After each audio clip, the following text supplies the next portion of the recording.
सी बुद्धि हो, शालिभद्र जैसी समृद्धि हो, कैवन्ना सेठ जैसी सौभाग्यशालिता हो तो फिर बात ही क्या। दीदी, अभय कुमार और शालिभद्र के बारे में तो हम सब जानते हैं, ये कैवन्ना भला कौन है? कैवन्ना के बारे में नहीं जानते हो? उनकी समृद्धि में इतना उतार चढ़ाव हुआ। कैवन्ना सेठ जन्म से ही समृद्धशाली थे।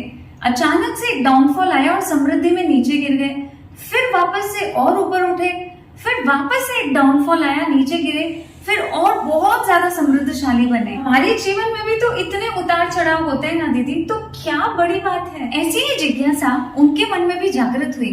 वहाँ पर भगवान महावीर स्वामी विराज रहे थे और वह भगवान के पास जाकर के अपनी जिज्ञासा को व्यक्त करते। अच्छा, इसे और भी समझा सकते हो मुझे? भगवान फरमाते हैं, इन सब का कारण तेरा ही पूर्व जन्म है। पूर्व जन्म?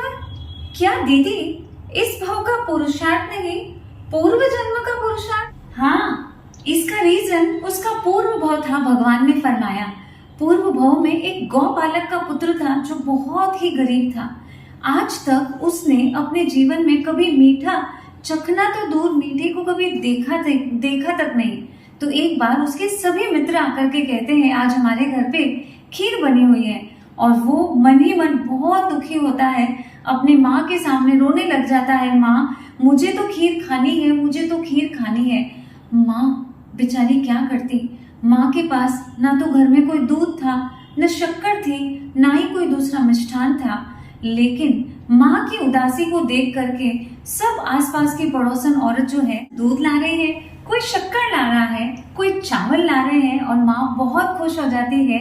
सब चीजों को एकत्रित करके माँ आज खीर बनाती है। पहली बार आज वो नन्हा सा बालक खीर खाने वाला था, और माँ उसको बना करके दे देती है और खुद अपने काम करने के लिए चली जाती है।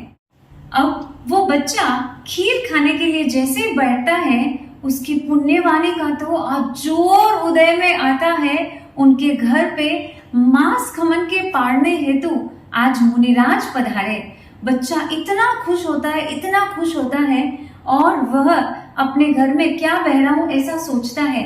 उसके घर में सूखी रोटी भी पड़ी थी, लेकिन उसने सोचा, आज मेरे घर पे साधु भगवंत आए हैं, मैं उत्कृष्ट द्रव्य से, उत्कृष्ट भाव से मुनिराज को बह रहा हूं। और वह बच्चा, छोटा सा बच्चा, उस खीर को उठाता है, मुनिराज के पात्री में जैसे ही बहराता है, बहराते उसके मन में भावना आ गई, अरे सारा बहरा दूंगा तो मैं क्या खाऊंगा।